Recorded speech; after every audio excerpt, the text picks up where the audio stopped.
Welcome back to Danny Rant. This week we have a special guest, like we always have a special guest every single week in, week out, and that's why you tune in. We have the fast tempo techno king, ex-YouTuber, absolute hit maker, Ben Gerrans. How are you, my man? Danny, mate, it's good to be here, bro. That was a good little pump up, wasn't it? That was incredible. Holy shit. With the microphone stand below, was that good? That's the first time that's ever happened. Well, hey. Fuck, that's good. That's so good. Yeah, it blew me away, bro. That was great. I don't think I could really fucking keep up with my mind there, but you know, that was the best introduction I've ever got. Dude, I think I fucking blew that mic over. I think could have been my voice from spitting those facts.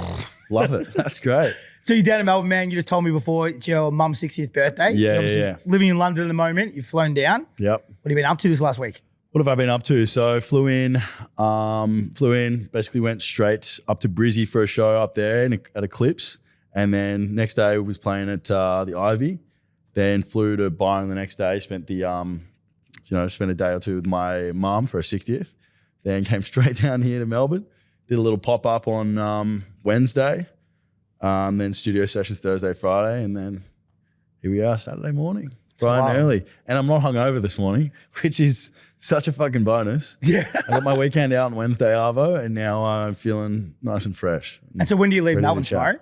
I leave literally right after this. Oh, really? Wow. Okay. Yeah. So as soon as this podcast is done, I'm beelining straight to the airport, and I've got this like fuck off mansion party that I'm DJing tonight. It's like a launch of an alcohol brand, and I'm going to jump on the decks. They've basically converted a 45 car garage into like a rave cave, like this massive fuck off mansion like Bellevue Hill in Sydney. Yeah. And so it's apparently going to be like this big thing. I'm excited for it. Pop up or like is that a secret show? No, I think it's like a sort of like invite only kind of thing going on.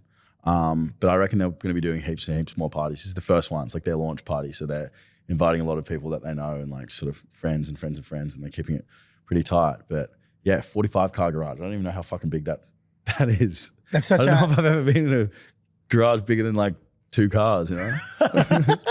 So let's wind it back for people that don't know who you are. Who is Ben? Who am I? Well, I've been a lot of things in the past. And we're going to get into all those things. Right now I'm a DJ and producer, living in London, and kid from Australia, from Sydney. Cool little wrap up, right? In the city. So OJ from Sydney, I know that you kind of were living in Byron at one point. I spent a bit of time up there. I've never like really lived up there, but I've always wanted to like fucking go full hippie one day and just like settle down in Byron with like a goat and a music studio on the side, and then, you know, just do nothing all day. So whereabouts in Sydney were you from originally? I'm from a place called DY, which is like near Manly. It's like, you know, nice little beachy spot.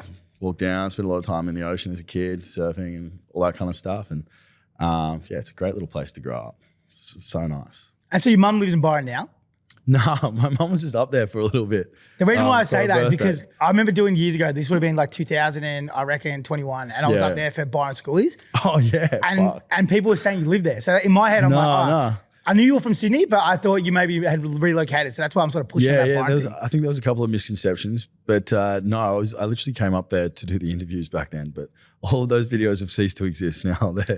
I had to wipe them off the internet. So I was like, you know, if people come along and find me through my music and whatnot, I wasn't sure if it would be a good look to have me just like doing something completely different, you know, looking different, just like, Jay, look at those videos. I'm like, fuck, it's not really me anymore, you know? So winding back to that for people that don't know, and like you were a relatively big YouTuber, you had over 100,000 fans. Did you get your plug? Yeah, I did actually.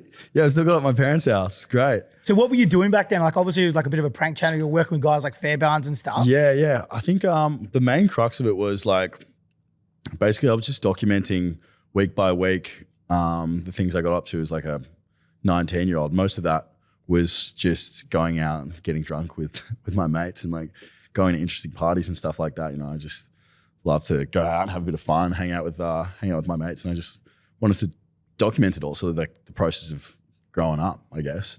And then you know, a couple of things happened, and I kind of realized that I wasn't super interested in doing that anymore, and it kind of acted as quite a nice segue into the whole DJing thing, because I could still continue to make the content about, you know, the parties and all this kind of stuff, but instead of just going to them, getting shit-faced drunk, I was actually like DJing them. And then the more I got interested in like the DJ world, I just got completely sucked into that. And then making videos and all that sort of took a backside. And I taught myself how to produce over COVID, and just never really looked back since then.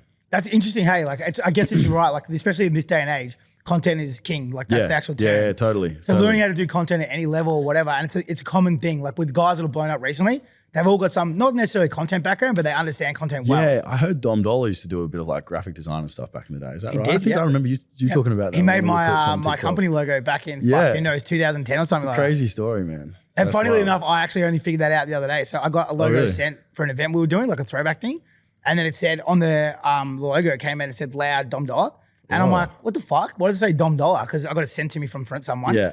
And then they're like, Dom made it. And I was like, I didn't even fucking remember that Dom made that. But to be fair, in that era, Dom made everything. Like every club flyer, every logo, he did the lot. So he was like the guy back then. Damn. Yeah, that's cool, man. But it's cool to see how it sort of transitions over. You know, he does the graphic design of the club flyers and then he ends up being on the club flyers. I feel like that was like my version of like the YouTube videos, you know, being in the videos and then making the videos about partying and then going to like DJing the parties. It was like kind of a clean transition, if that makes sense. Because I was always interested in that kind of stuff. I remember I went to Europe in like 2019. I must have saved up for like fucking 3 years for it. Just blew all my money in like a couple of months.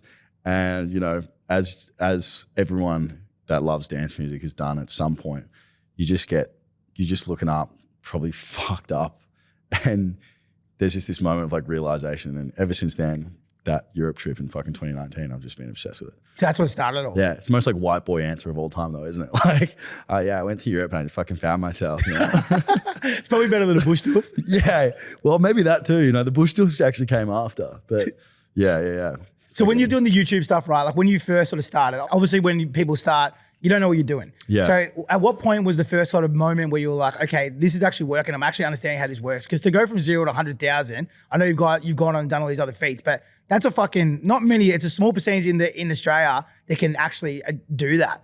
Yeah, I reckon it was a bit of a long slog. Like I was like that YouTube kid in school, you know, I started making videos when I taught myself how to edit videos when I was like 7 years old. And then on like the flip video camera software, and I used to make all these terrible videos with my brother and just like, you know, chop them up, nothing special. And then I started like a Minecraft YouTube channel when I was like 13, and I used to like post all these Minecraft videos of me and my brother and my next door neighbor like playing like Minecraft Hunger Games and shit. And I reckon I uploaded like 100 videos over the course of like a year, you know, just like fucking pumping them out.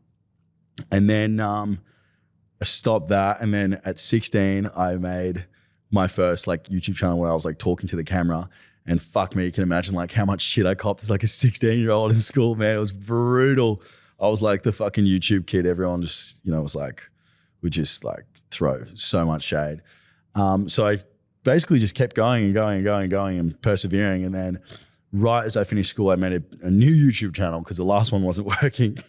And then I think I was one of the first people to sort of, you know, do a pretty extensive job of like sort of documenting like the whole finishing HSC, and then going to like the schoolies thing, and then vlogging like this sort of question mark moment between finishing school and then going to uni, or like going on the gap year, or just sort of figuring out what the fuck you want to do with your life.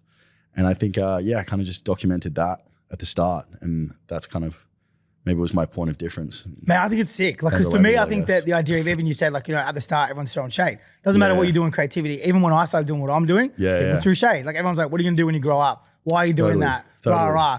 And like the thing that you did that you're not paying yourself credit for, in my opinion, is that you kept going. You know, like most people just stop. Yeah. If there's anything about me, I just fucking keep going.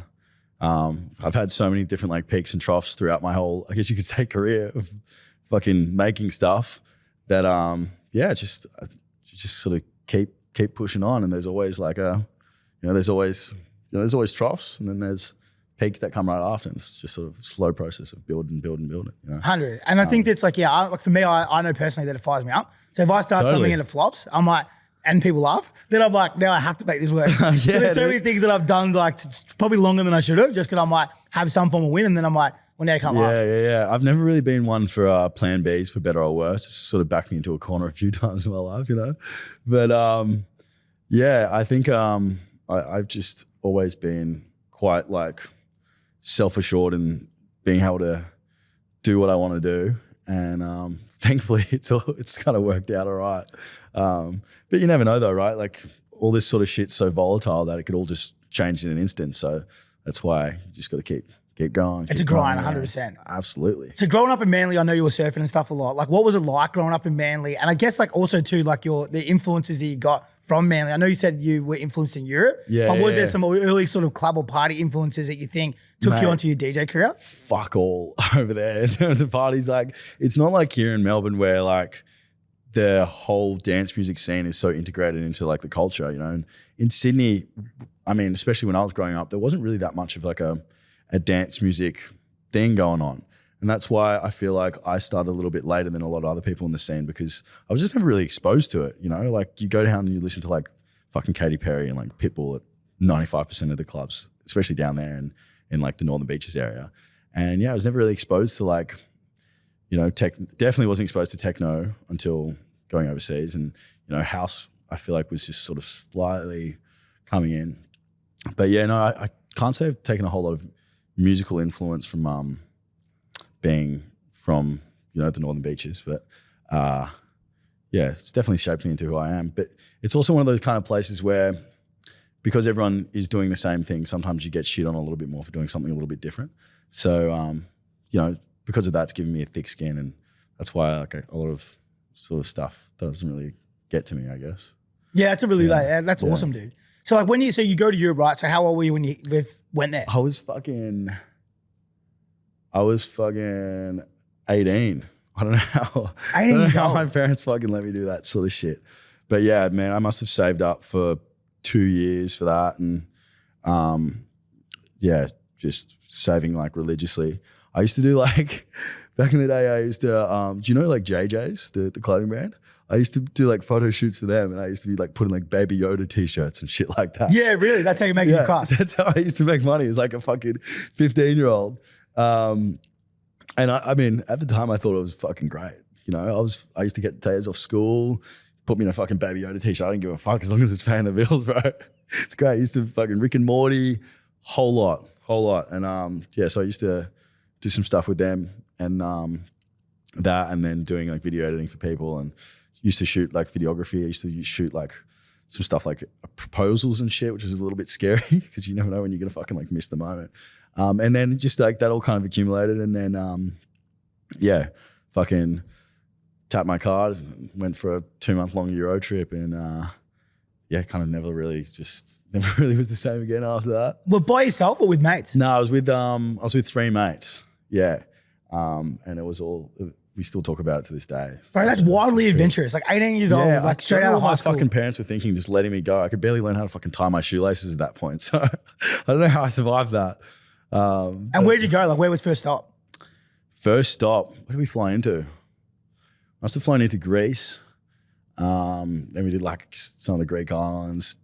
Went to like Italy, Amsterdam, like Berlin. Went up to London, and went to just a whole lot of festivals throughout that whole thing, and just loved it. Had the best time, and you know, that was the first time I ever really remember being exposed to like real good quality dance music. And I actually didn't really get it at first. I was like, fuck, you know, like there's no lyrics. Why can't I sing fucking Ceiling Can't Hold Us with the boys, you know? Like, what's going on here? And then it didn't take long for me to like just become completely obsessed with it. Yeah. You talked about before in Manly where there wasn't a lot of like dance influence. Yeah. Then you went to Berlin, London. You basically gone to like Amsterdam. You went to all like the dance capitals. What was the motivation for that then? I think my mates must have like just sort of convinced me to do it at the time. I remember going like, oh no, you know, I used to listen to like a lot of like Aussie rock kind of, I guess you could call it indie rock, maybe like Ocean Alley, Spacey Jane, and all that kind of stuff. So I was a little bit more like opposed to all the dance stuff. And then I'm so glad they sort of pushed me into doing it. I remember the first time that everything clicked for me in terms of just like my obsession with dance music was actually at Ultra Croatia.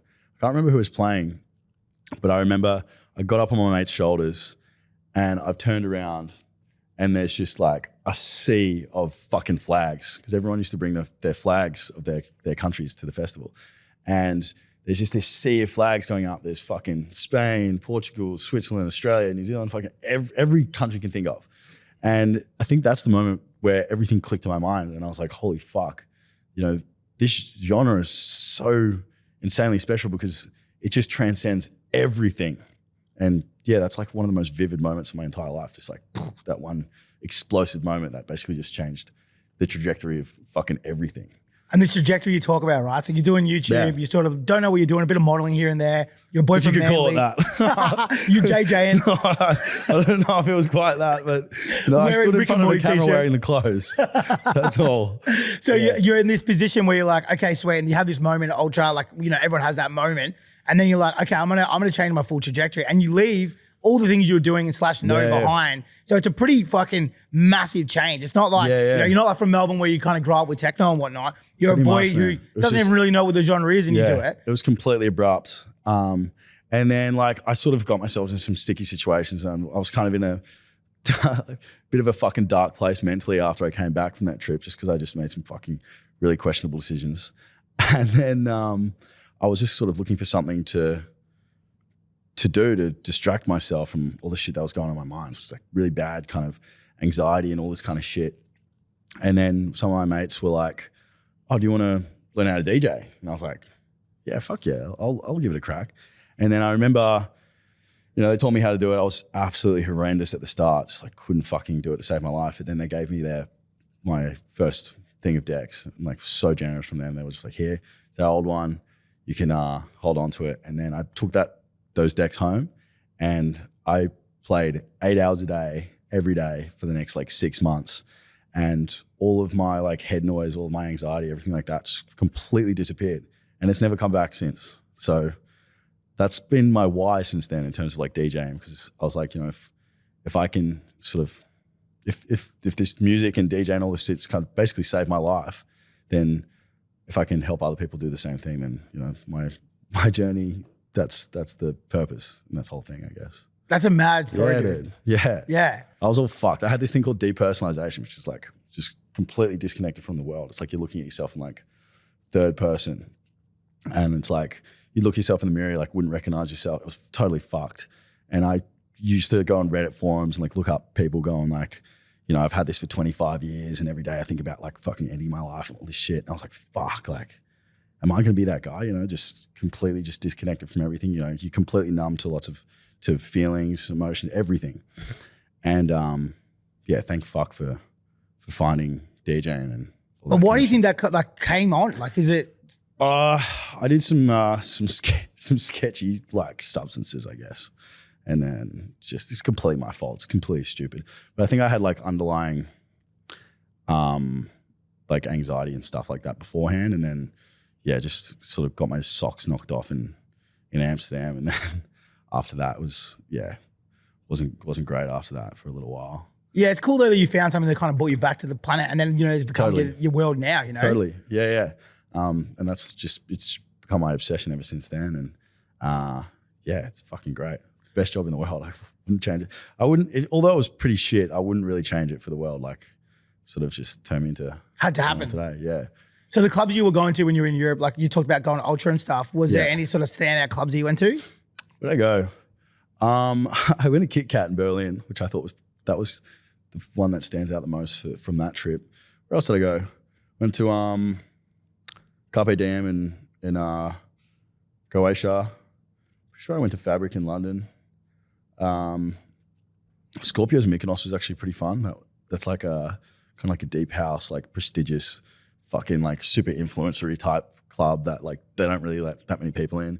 But we figured out that if you just sort of like walked along the rocks and quickly ran up the stairs while the security guards weren't like looking, then you could sort of sneak your way in there. So we were just hanging around, all these cunts like dressed up in like these fucking Louis Vuitton outfits just there, like in our singlets and fucking footy shorts. And we're like, fuck, what's going on here? But it was actually really fun. I don't remember a whole lot because I think I was pretty wasted, but remember it being pretty good. Dude, that's so crazy. And I keep thinking that you're 18. Like that makes it even more wild. Oh, bro, I had no fucking idea what was going on. That's the best part. It makes the best stories. Over to Europe yet? Yeah, I've been to Europe. Yeah? Like, no, not heaps times, twice. I'm playing up a bit. Do you have any favorite clubs that you? Dude, funnily enough, when I travel, this is going to blow your mind, but I don't go to clubs. Do you? Yeah, so like I probably will now, but back in the day I didn't trust myself. But basically, when I go there, I'm like, because I did it for work. Like, it's like going to be a carpenter and then going over to Europe and building a house. So I used to go there and I'd sort of like critical. Yeah, like if it was work, I'd go. But like if I was on holidays, I wanted to like do the complete opposite of what I do for work. You know? So what do you do? Just lie by a beach? Yeah, like legit. Get a tan on. Dude, like I'm mad I'm into diving and shit. So I like go Like overseas. scuba diving? Yeah, and snowboarding. Yeah. So I basically like traveled the world doing that. But like That's dope. I've fucking dove with great white sharks. I've done cave diving. Oh, I've done snowboard all over the world. So like when I was away, I was trying to fit that shit in. Yeah, Because the other 10 months of the year was just me in dark basements. Dude, I need to get some fucking hobbies because that's literally all I do whenever I go anywhere. Because you're a DJ, I was a promoter, a bit different. It's actually a terrible habit. Like I go on holidays and I spend the entire time hungover. And it's like, what the fuck's the point of going on a holiday to get recharged if I'm just gonna be bendering the whole fucking time anyway? Yeah, I'm about to go to Berlin in November, October, and then it's basically a club holiday. So I'm there just to literally do all of them. Yeah, that'll be great. Oh, I went to Sisyphus in Berlin. Love that place. Would recommend. Never even heard of that. It's really sick. It's kind of like a bit of an indoor-outdoor kind of vibe. When I was there, they had transformed one of the outdoor stages into like a beach, and then every single time you'd just be walking around, like there'd be like a new little pokey little hole that you walk through, and there's a whole nother stage. I think I stayed there from 3 o'clock in the Arvo until like 9 o'clock in the morning the next day. It was fucking unreal. That's mad. So fun. So fun. I can't wait to go back there actually. You come back, you start DJing, and then obviously you start to produce. But I know this is sort of like lockdown period. Like this is COVID time, right? Literally like probably a month after I got the decks, I think the lockdown hit. So I didn't really get to play too many shows before that, and, you know. But it was great because I learned how to produce and DJ all at the same time. I always say I'm much better of a producer than I am a DJ these days, you know. I quickly realized when I first started DJing that like I'd love to, you know, make the tunes that I was playing and that I love so much. So yeah, that was definitely a bit of a learning curve as well. Getting on Ableton for the first time, man, like the thought of doing that all over again makes me feel sick. It's just like so intimidating. It's fucked. So when you said you were editing videos when you were 7 years old, right? Yeah. Like being good at software and understanding how to make videos Totally and helps. stuff. Then you go into Ableton, right? Like there's got to be some credit. Yeah. Well, like, you know, like Premiere Pro and all that kind of shit, right? You do a bit of editing yourself. Of course, yeah. So it's basically it's the same like concept, you know? It's not like fucking going from like, I don't know, Excel spreadsheets to an Ableton doc, which is like Excel spreadsheets I still don't really fucking understand. Neither. Too many boxes, bro. It gives me fucking head noise. I'm like, what's going on there? You can use ChatGPT to make them now. Yeah, that's the way. that's a bit more my spec. But with Premiere and Ableton, you know, they have a lot of similarities. You know, like they're both, you know, timeline based. You press play and you watch it go like along like that. And you know, you also learn a lot about sort of mixing audio and making sure it sounds all right and cutting in the right places and things like pacing and shit like that. You learn through video editing. So I think I might have been able to pick it up a little bit quicker because of that. Yeah, but it's definitely a pretty steep learning curve.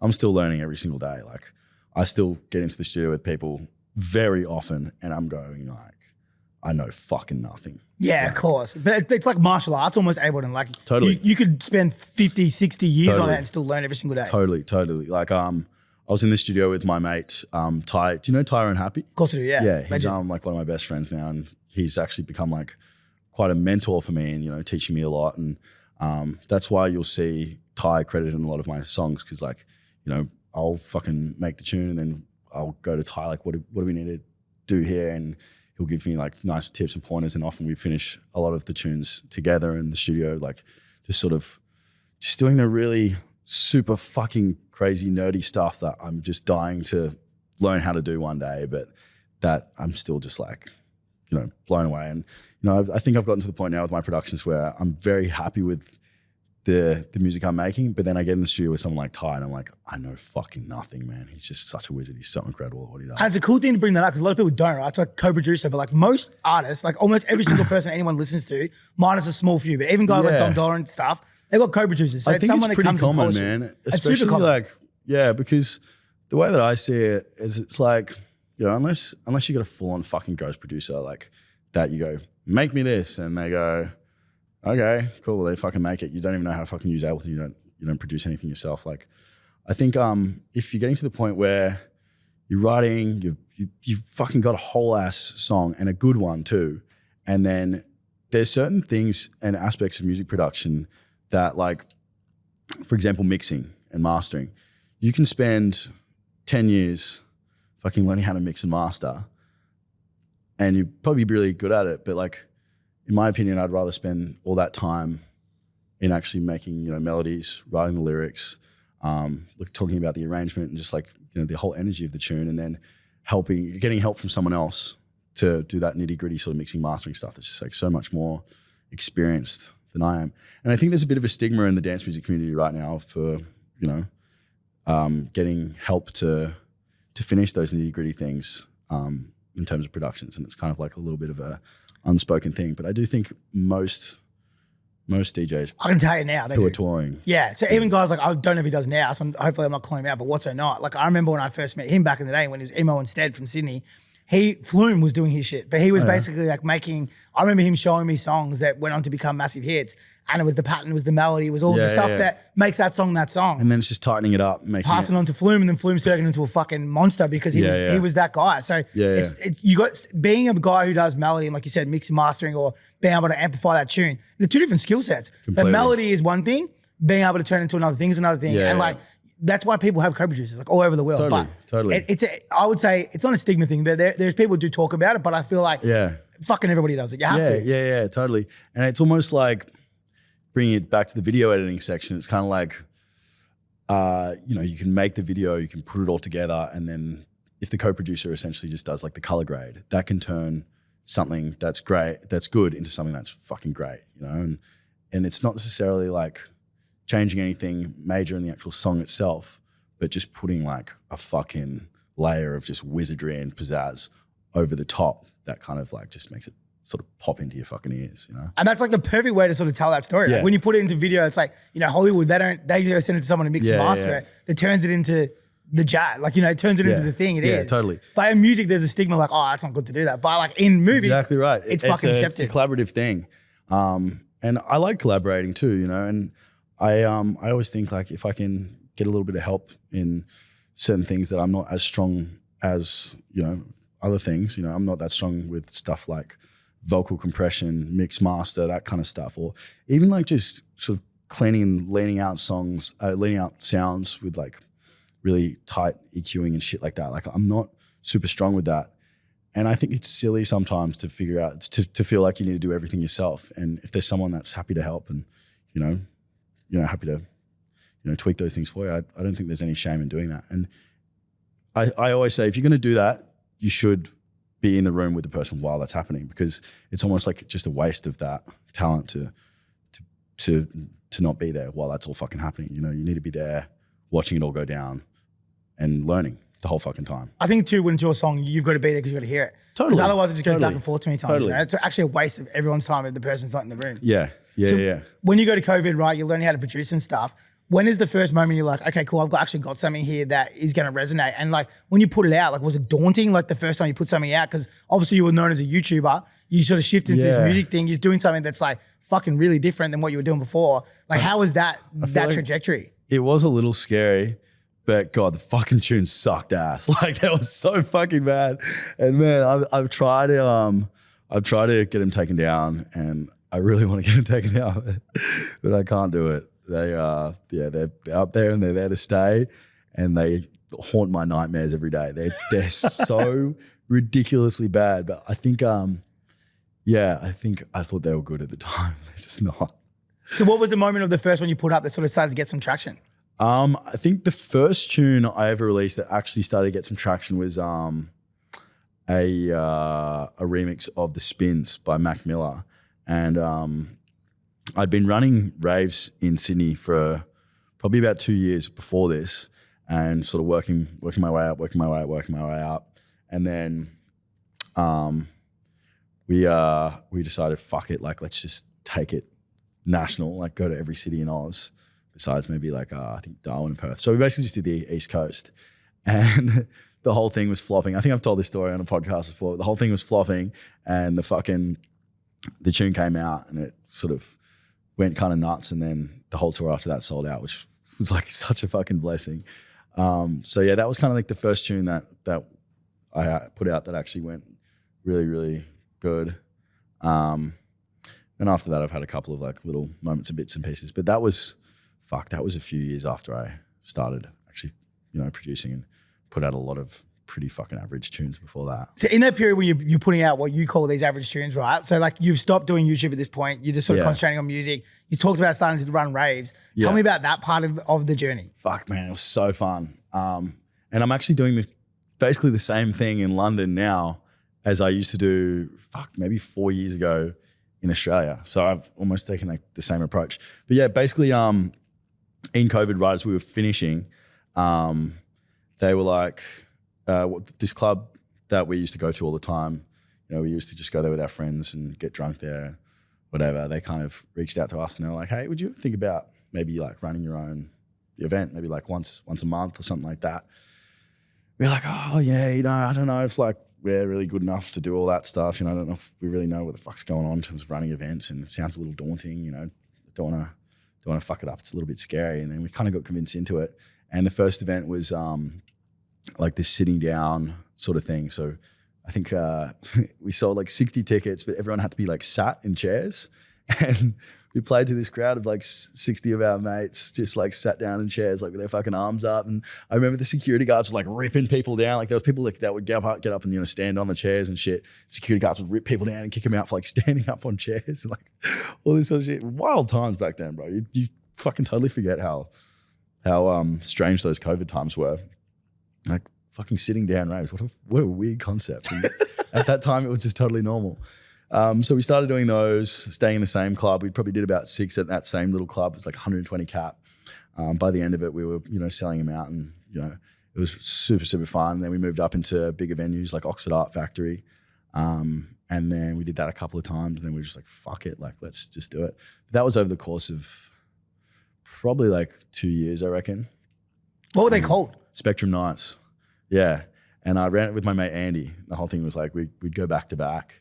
And then we just book like, friends of ours or other really cool headliners. And we never really had like any absolutely huge names, but it was just a lot of fun, man. Like we just loved putting on parties for our mates. And we were just so stoked that people actually ended up coming to them. That's sick, man. It's a cool organic sort of start to your journey. Yeah. We were always trying to sort of find some kind of point of difference, like I remember we had this like tiny little club. It was 120 cap. And we were like, let's fucking get a CO2 cannon. So like we were fucking shooting this CO2 cannon into like a crowd of like fucking probably like 30 people at the front that were actually interested. And they're like, what the fuck's going on? Why is this gun fucking shooting this like CO2 gun? But we just enjoyed the process of just making people have a fun time. And so basically I'm just trying to do that in London now. I started my second now events thing called Spud.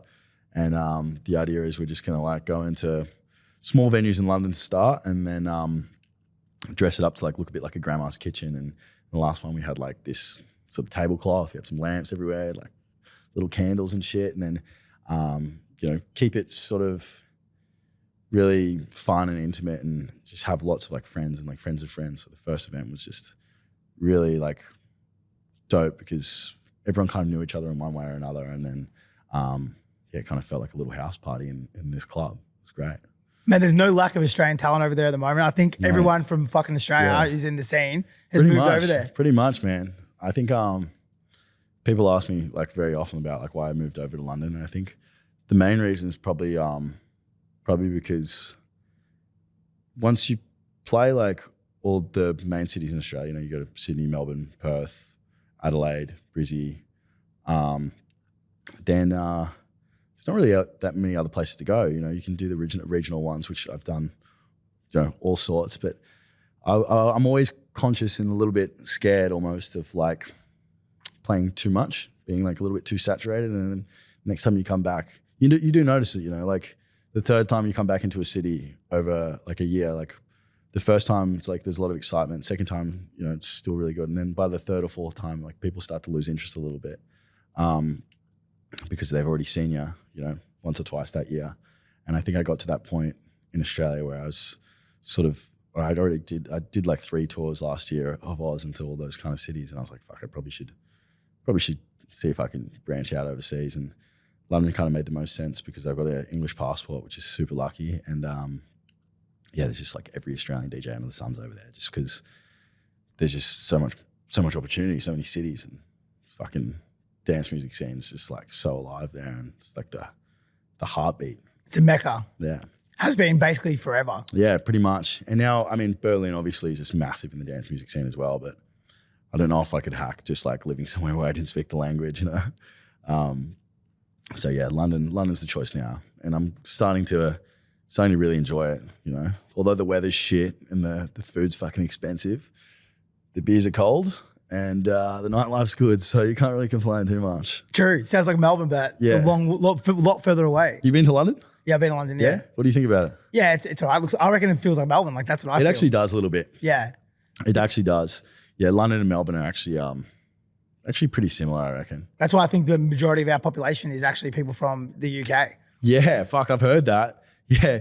There's more Irish people living in Melbourne, in I St reckon. Kilda? Is that where everyone is? There's more Irish people living in St Kilda than there is fucking people in Ireland, I'm sure of it. That's like where I live in fucking Clapham, bro. Bro, I get so much shit constantly for fucking living in Clapham, which is like basically the St Kilda of London, but for Australians. Like, I live in a house with 6 fucking Aussies, and it's grim. Every time I tell someone, like, oh yeah, where are you living? I'm like, oh, I live in Clapham. And I was like, oh, they just get so disappointed. I'm like, fuck.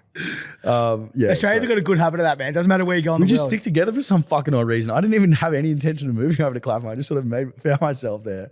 I say we're termites. It's like you go to like Canada. I remember going to Canada and I was like over there for like fucking their winter season. Well, like in Whistler? Yeah, like 6 weeks. I did Whistler and I drove from Whistler to Calgary. Yeah. And I remember stopping this random town. It was like 6 hours out from Whistler. Yeah. And I went into a servo and I hadn't even met a Canadian yet. It was just Aussies like on Whistler. Dude. And I walk into the servo and the chick walks out and she's like, "G'day." I was like, "Are you fucking kidding me?" Yeah, dude. I mean, we're so guilty of that. You know, like we've had fucking sick parties at ours in London, and I turn around and I'm like, fuck, I think there's like 5 British people here. The rest is all Australians. We like cling to each other. The boys that I live with even play AFL over in London. And so since they've started playing that, they've introduced me to like a group of like 40 other Australian blokes. And I'm like, fuck's sake, I just want to meet some Brits. Yeah, so, you know, That's cool, It's kind of though. nice though. It's fun. You know, you feel a little bit of a sense at home. I think Australians must get like homesick overseas and Yeah, just 100. hang out with other Aussies. You can't blame them. This is the best place in the world. Agree. So when you were doing these raves, right, your name sort of like you obviously started the raves. It wasn't about your brand, but you sort of blow up out of those raves. I remember like early days watching those, you guys filming them and like the intensity of those raves. Yeah. And that's how I first heard about you. It's so intense. It was so fun. Like sometimes I wonder like, well, how can I do to get that intensity of the shows back? Because I just remember getting off the decks at those shows and literally being like head to toe, fucking undies, socks, pants, just wet like I've been in like a rainstorm, sweat. And it sounds really fucking disgusting, but I actually loved it. And I don't know if I'd had that intensity since then. I reckon it was just because the venues were so small and so packed and like, yeah, it was just fucking like. Was it your intention to blow your name up through those parties or it just sort of happened as a byproduct? Honestly, I think the intention was just to have an excuse to get drunk in every city in Australia at that point. And then, this sort of recognition after that was just a really nice bonus. It's a cool way to do it. Not a lot of people do it. Yeah, like not a lot of people start up an event. Like normally they do the club rounds, like you said, they go do the rule stuff, which you obviously did afterwards. Yeah. But not many people start an event, build a brand through an event, then sort of blow up and then do their own thing. And like that intensity that those shows used to have, I remember seeing them online. I know when you were coming to Melbourne, people would replicate it because they'd see it and it was like, it was almost became a part of your brand was they were kind of copying what they were watching. Yeah. Which I think definitely worked in my favor. You know, people expected to come to the shows to just fucking bounce around and get like super nuts with, you know. And yeah, they did. It was fucking sick.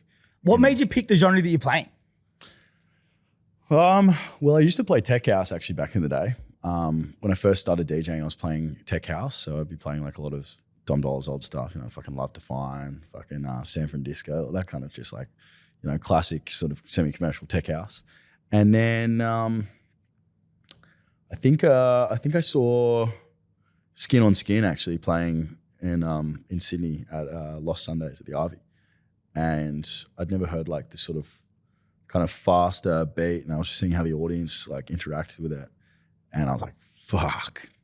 It just blew my fucking mind. And then I was like, you know what? I'm going to give that a crack myself, see if I enjoy like playing it. And God, I did. I just loved it. That extra kind of intensity and speed just like really fit well with like my personality and the energy that I wanted to like bring on stage. And I felt like I could really just like jump around and go fucking nuts. And just the energy of the crowd was just super reciprocated. And yeah, but I don't think I go that much faster than I am now. I don't know if I'm really like super locked into like the screechy hard tech thing that's going on. Although I can understand why people fucking love it. It's not really my taste. I like it just a little bit slower and less intense, but still like fucking fast and bouncy with it. Yeah, because I go to all of them, right? So I go to all tech house shows into like the kind of hard groove, what they call it down here, and then up to like the hard techno shows. Yeah. But do you like hard tech? I can last about 2 hours. Like, I do like it. Yeah. But it's not like a lock in for me. Like I couldn't party with it for 7 hours. Yeah, with like totally. the hard groove or say tech house, I could do that for fucking days. Yeah. But like it's hard not to, man. Like when you're in those rooms and it's like screaming in your face. The energy is fucking electric in those hard dance rooms. I remember I played Teletech Festival in Manchester last year. And as soon as the sun went down, they started playing this hard tech. And although I was like, oh my God, this feels like a fucking punch in the face. Like this is really intense.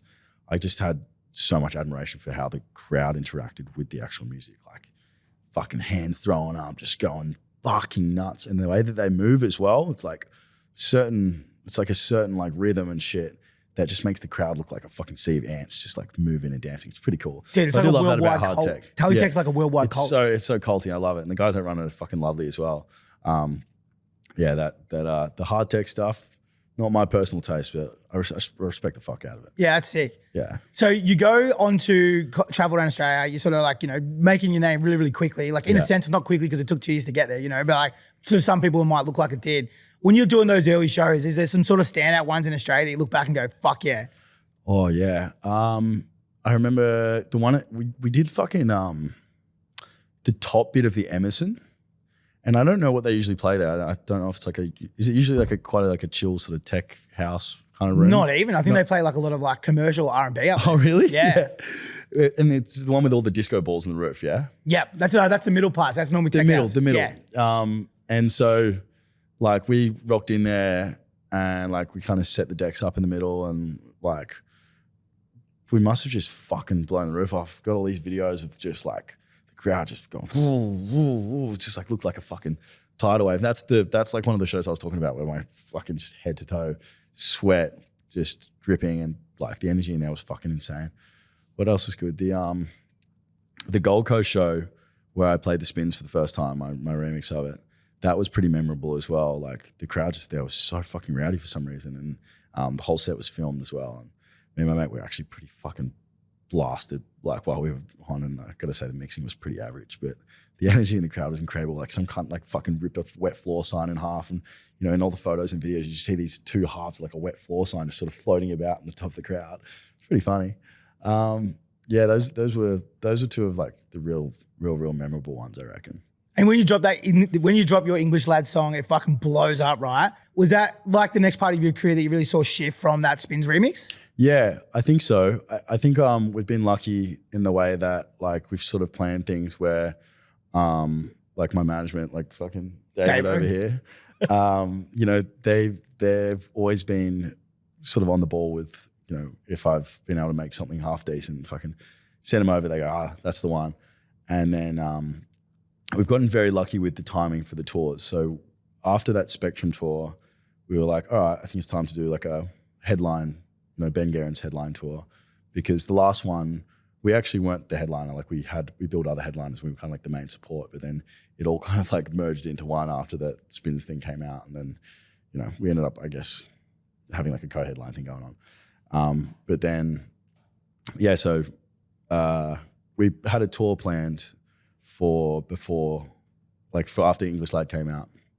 And so English Lad came out and fucking sold that tour out as well. That was cool. Man, even before you started that, because when that came out, that was like, it took like TikTok and Instagram by storm, right? Yeah. That was obviously a plan. Like you got, the way it was curated was done so well.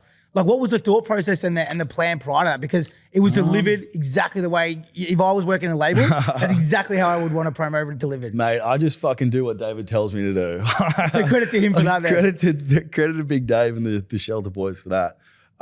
They were fucking all over it. I mean, David even found the original tune. So it's actually sampled from a song called 1999, which is by this guy called Ev in the UK, who's also credited on the tune. And the Little White Packets and North Face Jackets line is actually just part of the breakdown. Almost it was like a forgotten part of the song. And I was like, dude, that's sick. That would work really well as a hook. Got in touch with Ev and his team and then workshopped it into what it is today. But yeah, basically like the idea for the song was fucking sent to me by Davey Boy, and a lot of the content rollout like that's just been all credit to elsewhere besides myself in that regard, because I just fucking just sort of make the tunes, and then if they tell me to do something, I'm like, yeah, all right, let's fucking do it. So we did a couple of videos smoking a couple of darts and walking along the street looking like an English lad, which did all right. And then it was lucky timing as well with the tour, because that led to a bit of a nice little boom up, which allowed us to have some really great shows in that one. And because you did some pretty big rooms right on that tour. Like, what were some of the rooms you were doing? That one it was like probably 500 cap rooms. So we did Oxford Art Factory and the Nightcap, which we sold out. La La Land up in Brizzy. Perth we did the Vault, and then we did another one in Adelaide. I can't remember the venue. Fuck.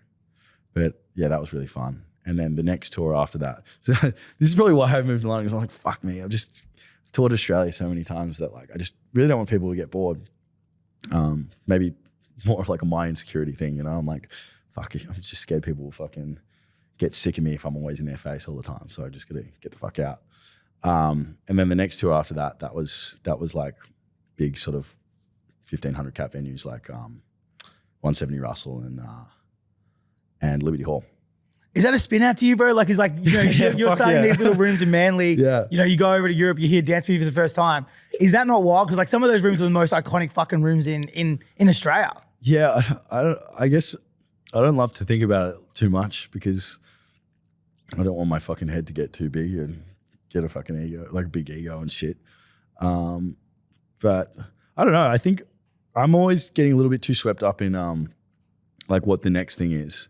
And I'm at a stage right now where it doesn't really spin me out too much, because I go back over to the UK and I'm a complete fucking nobody going back to those small rooms.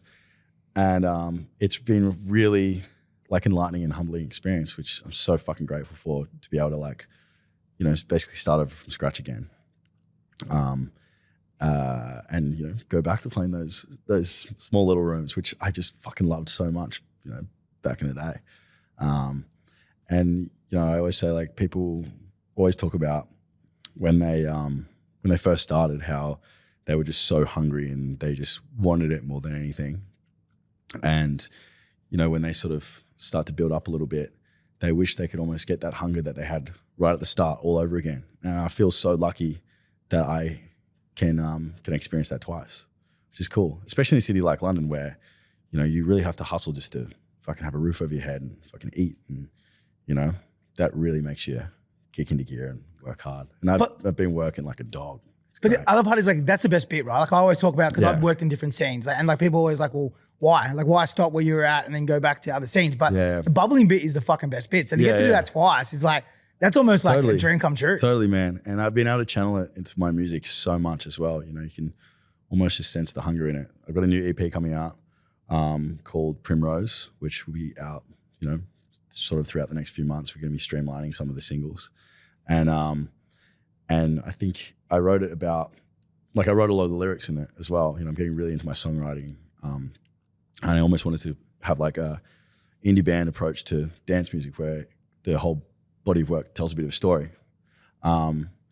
and it talks about like, you know, going through a bit of a breakup and, you know, then sort of finding yourself in a new city, and it's all about kind of like, you know, that self-discovery kind of shit.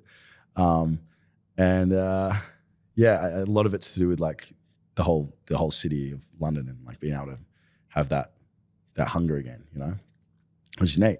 That's sick, man. I'm keen as to hear that. Yeah, we'll have to send it to you after this. Yeah, definitely. I think you really like it. It's like fucking big, melodic, with these like really nice little hooky vocals.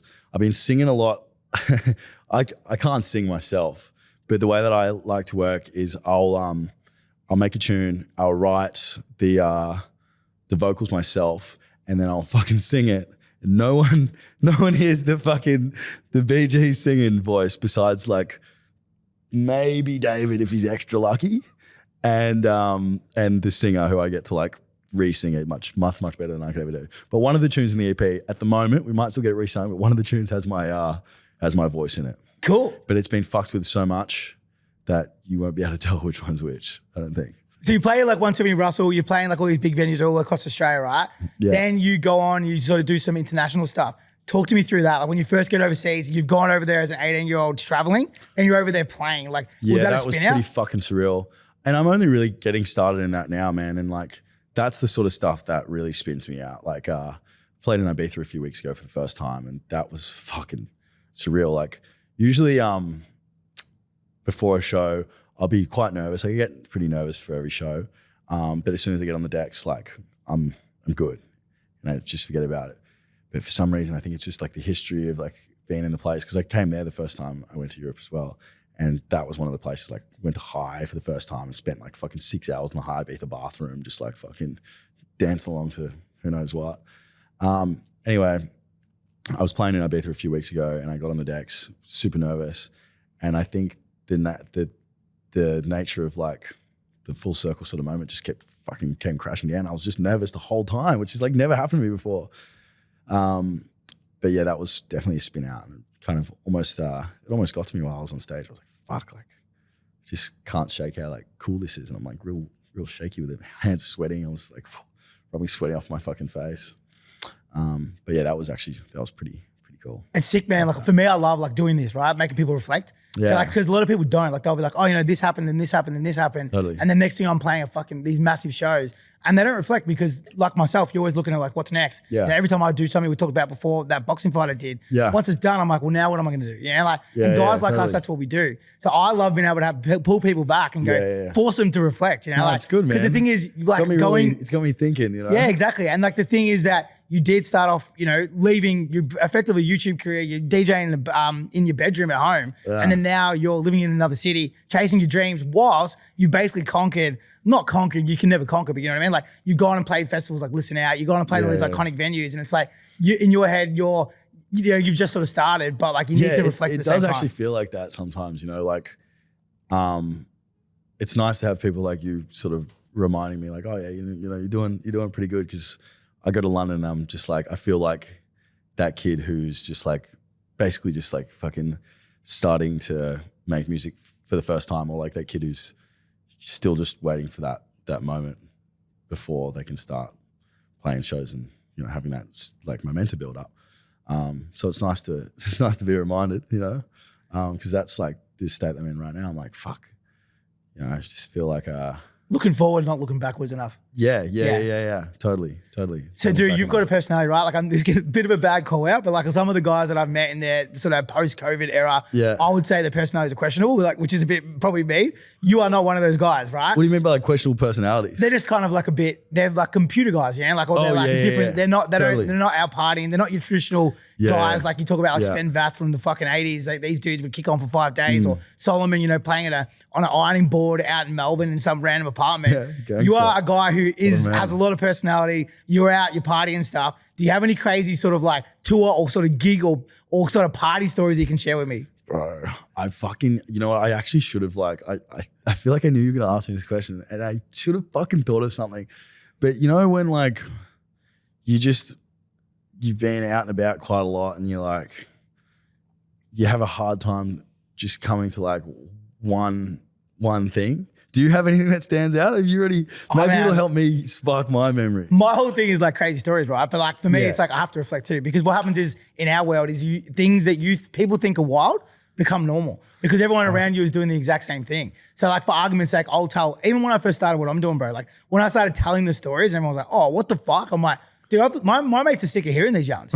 Yeah, and the guys I hang around with, they've got so many, and that's sort of why I started this platform. But I totally understand, like your normal is now someone else's extreme, you know?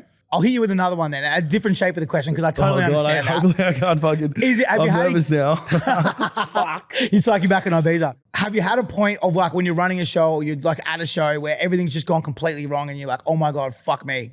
Yeah, totally. Like one of my mates, Stu, we call him Dr. Admin now, because there was this one day where it was on that first tour and the decks were plugged into the power board, but the power board was for some reason sticking to the actual table that the decks were on. So all the power cords were up underneath. Anyway, the whole room was shaking so much that the power kept coming out. So we were like, Dr. Admin, we need you to save the day, mate. And he's like, yeah, all right. So my mate was underneath the table for an hour and a half, just fucking holding these plugs in place while everyone around him was just going, gong, gong, gong, gong. And he's just there, you like look under and be like, fuck, how you doing down there, mate? And you're like, yeah, I'm all right. So that's awesome. That was pretty funny, man. Like, yeah, he totally saved the day there. And that could have been a total shit show. You know, I must have turned off like 3 or 4 times and like fuck, what are we going to do? And he's like, I'm going to save the day. Stuck it in there. And so is he just one of the boys? Yeah. One of my good mates. I met you last year at Listen Now, right? Yeah, so you've gone and done the Listen Now tour. You've met some famous people, no doubt, in your time traveling. Yeah. Who's the most famous person you've met where you're like, oh my God? I was pretty starstruck when I met John Summit, I feel like. I think by like the first time I met him, I was like, hey man, like you're actually fucking massive inspiration of mine. Like, you know, I just love your tunes and love the fact that you can just really be yourself and be a big personality on the internet without, you know, being like super apologetic about it. You know, he's very unapologetic about just who he is, and he's incredible at fucking what he does. Just have so much respect for him. And the first time I said, hey, what's up? Next time I saw him, because there was 4 shows. So that was the Melbourne show, I think. Next one, I saw him at the Baggage Claim. He was like, hey man, you said what's up before. I was like, yeah, hey. And then I saw him at the Baggage Claim one more time in Sydney. And he's like, hey, like, let me give you my number. Let's fucking hang out after the Sydney show, go to the after party together. So I ended up partying with John Summit after the Listen Out show for fucking hours. It was fucking sick, and he's just such a lovely guy. I wish I was sober enough to remember all the lovely things that he told me about. I think I was pretty hazy at that point. I think we both were, actually. He loves the party, eh? He loves it, yeah. But I think he took it pretty sensibly in the Listen Out tour. You know, I think I was trying to get him to come out maybe in Perth as well, but he had all these like 6 a.m. flights here, there, everywhere booked. Man, the guy's schedule's like, I don't think it would be sustainable if he was just going out every single time. So that's one thing I'll probably need to learn eventually. You know, how to keep it easy, keep it casual, and not like go too crazy after a show. Because when you have that excitement, it's like fuck, like you just want to keep partying, make the night go forever. But yeah, he's fucking great, and he's super lovely, and like I was definitely a bit starstruck when I met Sammy. That's cool, man. It's cool to see you get starstruck about someone else, you know, because people are going to meet you and they'll be starstruck. So to have you I find that hard to believe though sometimes. I mean, like I'm not a fucking, I'm no John Summit by any means. You know I know, but like you talk about in Australia, you're still selling like 1,500 shows per city, you know, like that's a lot of fucking tickets. Like back in the day, like a lot of dance music artists, I know it's common now, but that wasn't even a dread. Like the things that you guys are doing now, again, going back in this reflection piece, people that I was working with 10 years ago, those things were like a distant dream. I remember when Dom Dollar first did the forum, and I actually got told by his manager, and I was like, that's not possible. Yeah, like, and now guys, like there's so many Australians doing it, and they're moving overseas, and they're doing it overseas, and there's guys now selling out whole festivals, hundreds of thousands of tickets. Like, that's fucking crazy. It doesn't stop. Like you can continue and continue and continue. It's like these barriers have only really started in the last 5 years. So that's what I mean. Like in your head, you'd think that's not a massive feat, but I'm telling you, for someone who's been doing it 20 years, what you've done is fucking amazing. Thank you, bro. It actually really does mean a lot coming from you as well, because you know, you've just been in the industry for such a fucking long time. Pretty sure, did you still do the District. Was it District 4? Yeah, I didn't own it when you did it. Yeah. So it was, I left just you did it not long after. That was so much fucking fun. I think I played there once before as well when it was called something else. Empire, that would have been me. Empire, yeah. You no, you did play for once for us. That was through Dave. Yeah. He hit us up for the booking. Yeah. And then he came back and he sort of did like a headline show. Yeah, that was fun, man. I had a fucking blast. Good little club out there. Like, you don't really think it's going to be like pumping. It's kind of like, what, half an hour out of half an hour out of town. Out of town? I built that place with my bare hands. Yeah, you did well, bro. You did well. So what's next for you, bro? Like, what do you see is your next sort of achievement, and what do you want to do? Man, I'm just really excited to get music out. I haven't really put out anything I've been really stoked on since I Want to Be, which was a single I dropped almost this time last year. And since then, I've really been fucking locking into production. It's been really nice living in London and not having to travel so much for shows, that I've just been able to really just dial into making music every single day, just like really like putting a lot of my like heart and fucking soul into it as well. And I've got an EP with 6 tunes that I'm going to start rolling out. The first tune's called London Lights, and I actually wrote it about the night that I first of all, the night that I kind of fell in love with my missus, who I'm dating now, actually. But at that same time, it was also like the same time the London thing clicked, and I realized how exciting it was to be in such a great place, because for a while there I had so much like sort of discontentment, discontentment, I guess it's contentment. I make up words all the time, bro, so you're sweet. I had a lot of contentment for the city, because I felt like it was sort of pulling me away from Australia and all my friends and family over there, which I just adore so fucking much. And then that was the sort of moment where everything clicked, and I realized like, yeah, this is, it's where I need to be. And the next day I like came back and I was like, I've got the song idea, and I already had the production ready to go, and I sort of wrote the tune about that. And then a lot of the other tunes sort of follow suit in that kind of same idea. But it's still like, it's not like fucking crying in the club type music. It's still fucking super energetic and like really kind of uplifting and shit. But yeah, man, I'm just super excited to get that out. Like, it's been such a long time coming, and I'm just hoping that no one's forgotten about it since then. And I think I've never been so excited to release a tune or a body of work ever. This is my first ever EP as well, so super fucking exciting stuff. And then yeah, just heading back to London next week, and gonna be running the Spud events every 5-6 weeks. Got a bunch of fun shows planned in the UK. I'm going to Greece, Croatia, doing another show in Ibiza next week, which would be fucking brilliant. And yeah, man, just enjoying the whole process. I think that's the main thing I've learned like the last year, just to enjoy the hustle and the grind of it all, because it's such a privilege to be able to chase after something. It's such a privilege to be passionate about something. And, I've sort of learned to have so much gratitude for that.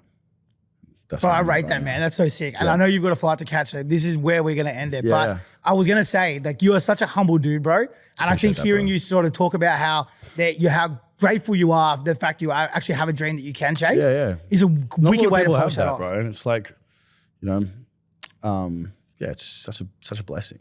But dude, no one's gonna forget about you. You've just started. You're so young. if I can build a platform at 37 years old, you got plenty of time, bro. You got decades. And I can't wait to watch that journey, man. Thank you, man. I want to say, dude, thank you for like going at it, man. Like unapologetically, just refusing to listen to other people, even if there's shade there, chasing your dreams, inspiring others to do it. Like this podcast is going to. There's going to be people hearing this. Doesn't matter what age you are, and they're going to go, fuck, you know what? Maybe I should have a crack at it, because this dude just continued to, and look where he's at now.